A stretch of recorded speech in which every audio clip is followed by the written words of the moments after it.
Hello guys, ഇന്ന് ഞാൻ ദേ കാണിച്ചു തരാൻ പോകുന്നത് ഈ ഒരു പവർ ബാങ്കിൻ്റെ ഒരു ഫുൾ റിവ്യൂ ആണ്. ഇത് ആമസോണിൽ നിന്ന് ഞാൻ 2000 റുപ്പീസിന് മേടിച്ചതാണ്.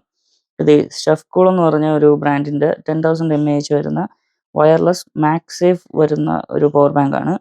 ഇതിനകത്ത് ആക്ച്വലി വരുന്നതെന്ന് പറഞ്ഞു കഴിഞ്ഞാൽ 2 USB പോർട്ടുകൾ വരുന്നുണ്ട്. ഒരെണ്ണം ടൈപ്പ് സിയും ഒരെണ്ണം ടൈപ്പ് എയും. ഇതിനകത്ത് ടൈപ്പ് എയിനകത്ത് നിങ്ങൾ കണക്ട് ചെയ്ത് വയേർഡായിട്ട് ചാർജ് ചെയ്യുകയാണെന്നുണ്ടെങ്കിൽ 18 വാട്ടാണ് ഇതിൻ്റെ ഒരു ഔട്ട്പുട്ട് വരുന്നത്. ടൈപ്പ് സി തൊട്ട് സി ടു സി വെച്ചിട്ട് ചാർജ് ചെയ്യുകയാണെന്നുണ്ടെങ്കിൽ 20 വാട്ട് കിട്ടും. അതായത് ഐഫോണിന് ഫാസ്റ്റ് ചാർജിങ്ങിൻ്റെത് 20 വാട്ടിൻ്റെ ഫുൾ സപ്പോർട്ട് വരുന്നുണ്ട്. പിന്നെ ഐഫോണിൻ്റെ കാര്യം പറയുകയാണെന്നുണ്ടെങ്കിൽ ഇപ്പോൾ മാഗ് സേഫ് എന്ന് പറഞ്ഞൊരു ഫീച്ചറുണ്ട്. സോ അതുകൊണ്ട് ഇപ്പോൾ ഐഫോൺ 16 ഇത് ഈസിലി കണക്റ്റ് ആകും. നല്ല സ്ട്രോങ് മാഗ്നറ്റ്സ് ആണ്, നല്ല പവർഫുൾ ആണ്. പക്ഷേ ഇത് ചാർജ് ആകുമ്പോൾ സ്ലോ ചാർജിങ് ആയിരിക്കും. ഇത് ഐഫോണിൽ സ്ലോ ചാർജിങ് എന്ന് കാണിച്ചേക്കും. കാരണം ഇതിനകത്ത് 15 വാട്ടിൻ്റെ വയർലെസ് ചാർജിങ് സപ്പോർട്ട് ഉണ്ടെങ്കിലും കീ 2 അല്ല, കീ 1 സപ്പോർട്ടേ വരുന്നുള്ളൂ.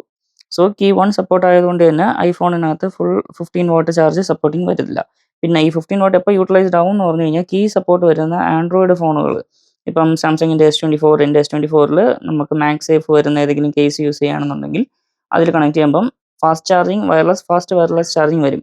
പക്ഷേ അപ്പോഴും സാംസങ്ങിൻ്റെ ലിമിറ്റേഷൻ കാരണം ഫുൾ 15 വാട്ട്സ് കിട്ടത്തില്ല. ഒരു 10 വാട്ട്സ് വരെ മാക്സിമം കിട്ടും. 7.5 to 10 വാട്ട്സ് വരെ മാക്സിമം കിട്ടും. പക്ഷേ എന്നാലും ഫാസ്റ്റ് വയർലെസ് ചാർജിങ് ആക്റ്റീവ് ആവും. സോ ഇത് ഒരു നല്ലൊരു പവർ ബാങ്ക് ആണ്. 2000 10,000 mAh വരുന്നതിൽ മാക്സ് സേഫ് എനിക്ക് ഭയങ്കര കൺവീനിയൻ്റ് ആയിട്ട് തോന്നി. അതായത് നമുക്ക് എപ്പോഴെങ്കിലും അത്യാവശ്യമായിട്ട് ഇപ്പോൾ കുറച്ച് ചാർജ് കയറണമെന്നുണ്ടെങ്കിൽ മാക്സ് സേഫ് ഉള്ളതുകൊണ്ട് തന്നെ കുറച്ചുകൂടെ കൺവീനിയൻ്റ് ആണ് വയേർഡിനേക്കാളും. സോ ഇതാണ് ഗൈസ് ഷെഫ് കൂൾ. ഇനി നിങ്ങൾക്ക് ഏറ്റവും കുറച്ചുകൂടെ നല്ല ബ്രാൻഡായിട്ടുള്ള സാധനം, അതായത് ഇപ്പോൾ ഇതും ഹീറ്റിംഗ് വരുന്നുണ്ട് വയർലെസ് ചെയ്യുമ്പോൾ, പക്ഷേ ഓവറായിട്ട് ഹീറ്റ് ആവുന്നില്ല. ആംബ്രോയിൻ്റെ പ്രോഡക്റ്റ്സ് ഹീറ്റ് ആവുന്ന അത്രയും ഇത് ഹീറ്റ് ആവുന്നില്ല, കുഴപ്പമില്ല.